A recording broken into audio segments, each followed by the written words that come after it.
రంగారెడ్డి జిల్లా కలెక్టర్ గారి ఆదేశాలతోని అందరం ఆరోగ్యంగా ఉండాలంటే ముందుగా మన పరిసరాలను పరిశుభ్రంగా ఉంచుకోవాలి. ఎక్కడి చెత్త అక్కడ పడేయకుండా తడి చెత్త పొడి చెత్త వేరువేరుగా వేస్తున్నట్లే మన ఇంటి ముందల, ఇంటి వెనకాల, ఇంటి పక్కల ఎక్కడ నీరు నిలవలేకుండా దోమలు ఉత్పత్తి కాకుండా కాపాడుకోగలిగితే అందరం ఆరోగ్యంగా ఉంటాం. అందుగురించనే రంగారెడ్డి జిల్లా కలెక్టర్ గారు సమాచార పౌర సంబంధాల శాఖ సంయుక్తంగా ఆలోచించి భగత్ సింగ్ నగర్ కాలనీ ఫేజ్ 2 మీ అందరి కోసం ఈ ప్రత్యేక కార్యక్రమాన్ని ప్రదర్శిస్తూ అందులో భాగంగా ఇప్పుడొక ఇందిరమ్మ రాజ్యంలో తీరును కష్టాలు అందరి సంక్షేమమే ఆరు గ్యారెంటీలు ఇందిరమ్మ రాజ్యంలో తీరును కష్టాలు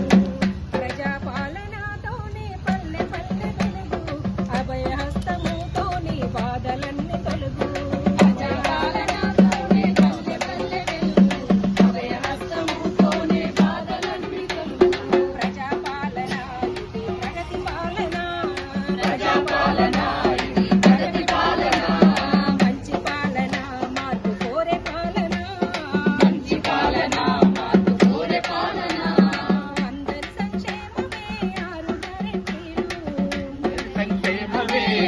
గ్యారెంటీలు ఇందిరమ్మ రాజ్యంలో తీరును కష్టాలు ఇందిరమ్మ రాజ్యంలో తీరును కష్టాలు ఆడతల్లులందరికీ ఉచిత బస్సు సౌకర్యం ఆడతల్లులందరికీ ఉచిత బస్సు సౌకర్యం 500కే గ్యాస్ సిలిండరు శుభకార్యం 500కే గ్యాస్ సిలిండరు శుభకార్యం 2500 ప్రతి నెల మహిళకిచ్చు 2500 ప్రతి నెల మహిళకిచ్చు 2500 ప్రతి నెల మహిళకిచ్చు 2500 ప్రతి నెల మహిళకిచ్చు 200 యూనిట్లు ఉచితంగా కరెంట్ ఇచ్చు 200 యూనిట్లు ఉచితంగా కరెంట్ ఇచ్చు